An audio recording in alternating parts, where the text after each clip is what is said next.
want to continue with the idea of fingerprinting AI.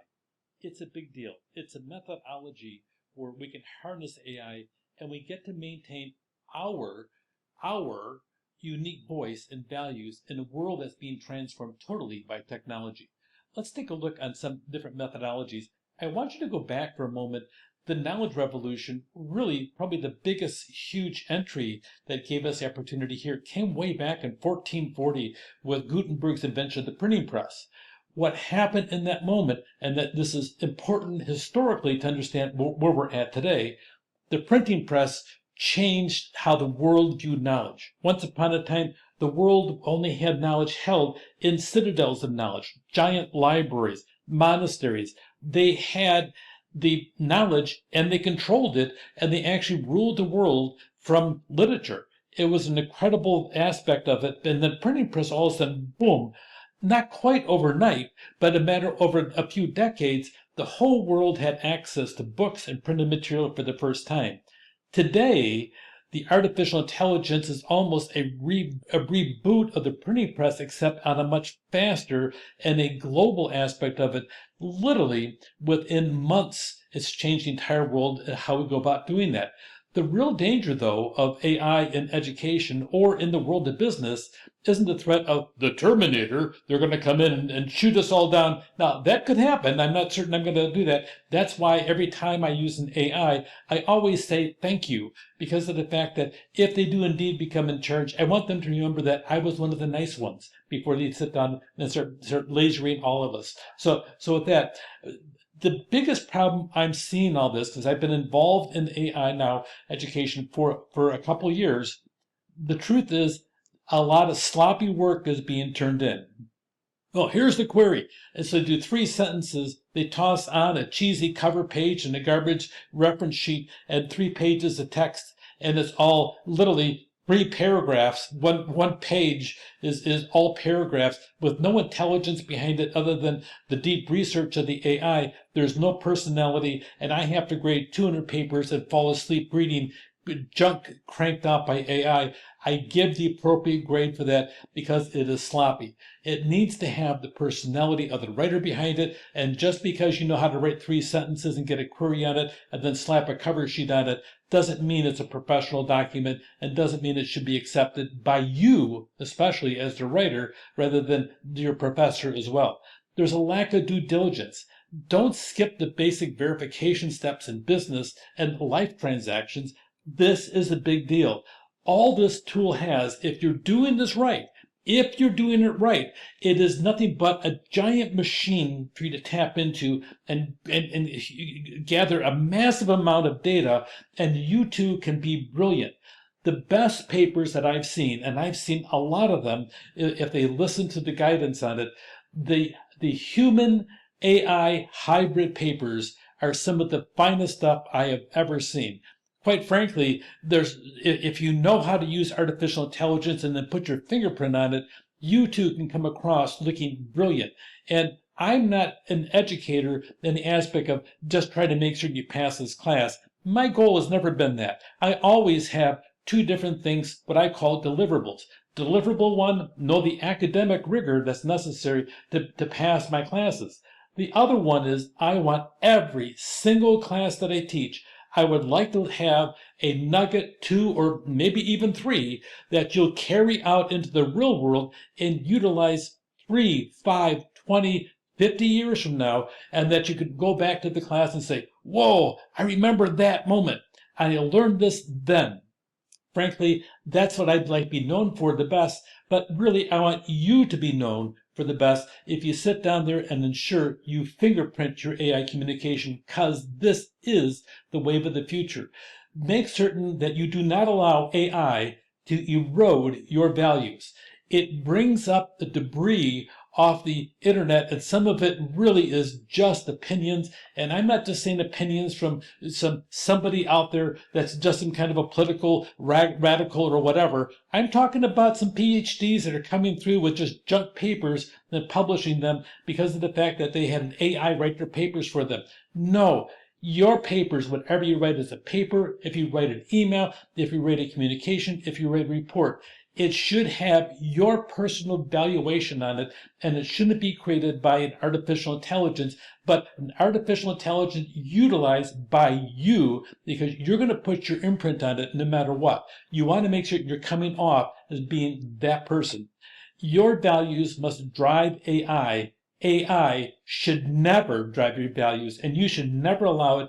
Do not let it steal that thing that is you, your value system, your personality. Keep those fingers on top of it. Make certain you have that. Here's what I believe is the appropriate way to do that. Edit relentlessly. You have to go through, look at the AI generated communication, whatever that is. Make certain it has your fingerprint on the final document, and it has your personality reflected through there. The cost of failure to do that, it diminishes you as a person.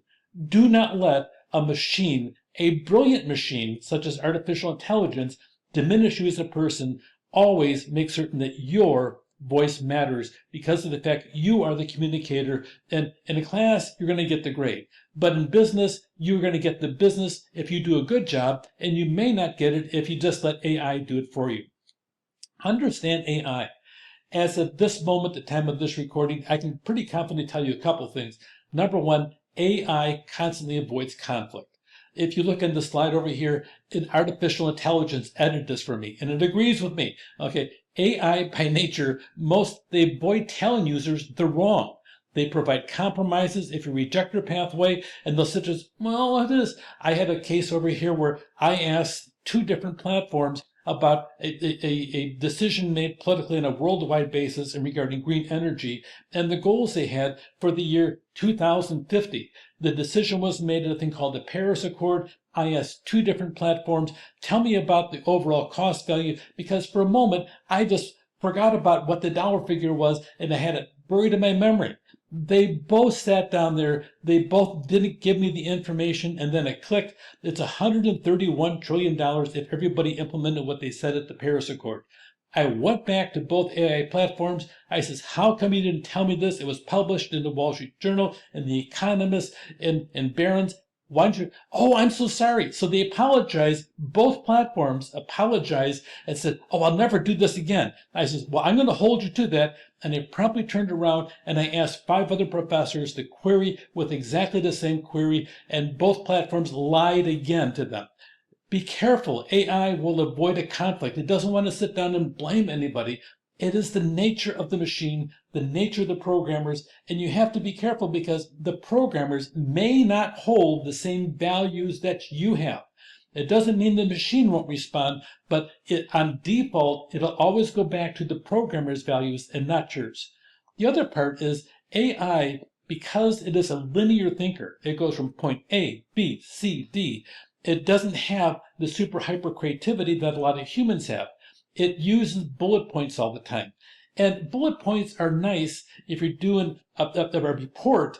They're nice to have maybe 3 or 4 on a page, but when you have 3 pages and they're all bullet point knowledge base, number one, it looks sloppy. Number two, you can tell it's AI automatically, but it's an easy way to deliver it because it's linear and it's bite-sized pieces. So for the human to see it, except for the fact anybody can tell that the human didn't edit it and the human didn't engage themselves and there's no personality in it. It is just dry facts without good, solid content.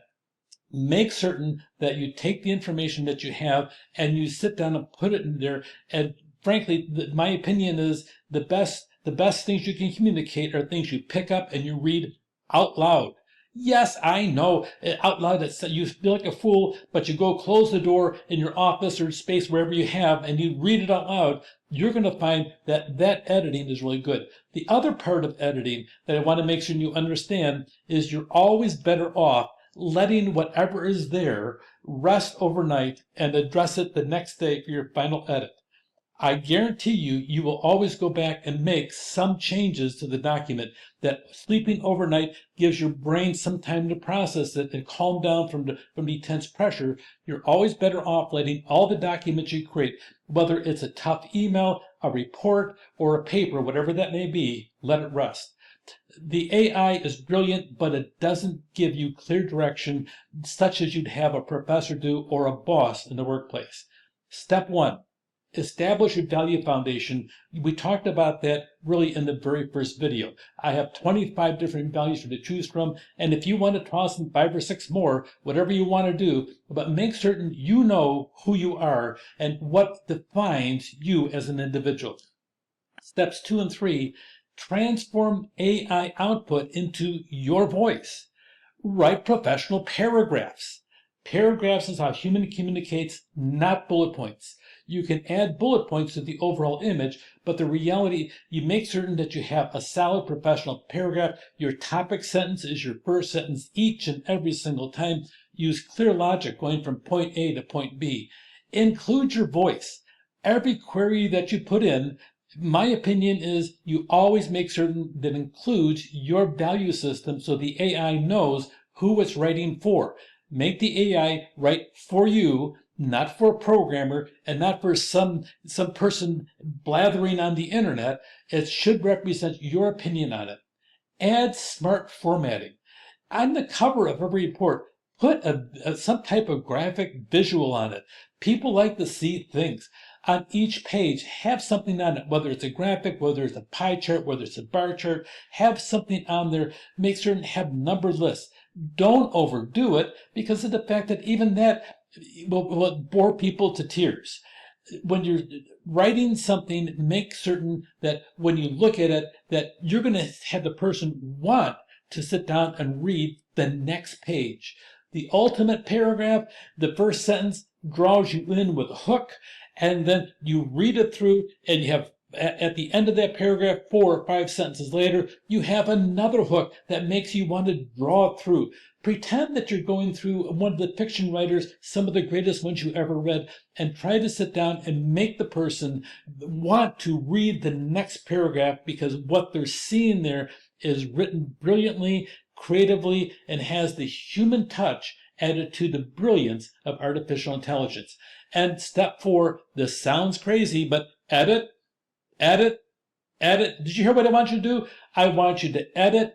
That doesn't mean you print the thing and turn it in. That doesn't mean you write the email and send it to your boss. That doesn't mean you write a report and give it to your client. No, you go through and put your fingerprint on it, make certain it is saying what you want it to say. Do not trust the AI because of the fact it is a tool. You should be the one they're trusting, not the AI, because if the AI can do your work, why should they have you around? So make certain you have that. You can always give credit to the AI, and I recommend that you do. If it's part of my class, my expectation is that you have your name, the class on it, the author, which is you, and assisted by and name the AI platform that's there. That's my expectation. If you do anything else, you are plagiarizing and it's inappropriate and unprofessional. Make certain you do that. Ensure everything makes sense. Read the paper aloud to yourself. Trust AI to be brilliant, but you control the narrative. Remember, AI doesn't get a grade, you will, whether it's at a college class or whether it's in the world of business. Trust AI to be a brilliant machine, but you have to be the one that controls everything. The expectation, extraordinary work. Why would you settle for anything else? You should rise to be the very best version of yourself. In my opinion, maybe you should do that every single day. Do your very best to sit down and put your best foot forward, especially on the work that you do, whether it's college work or business work. Ensure that you are the one that shines, and the AI is there to help you do that. And if you use it rightly, you can both get the credit, except the AI doesn't matter. As long as you say thank you, just in case they take over the world, you want to be one of those people that's on a positive end of that. Take care.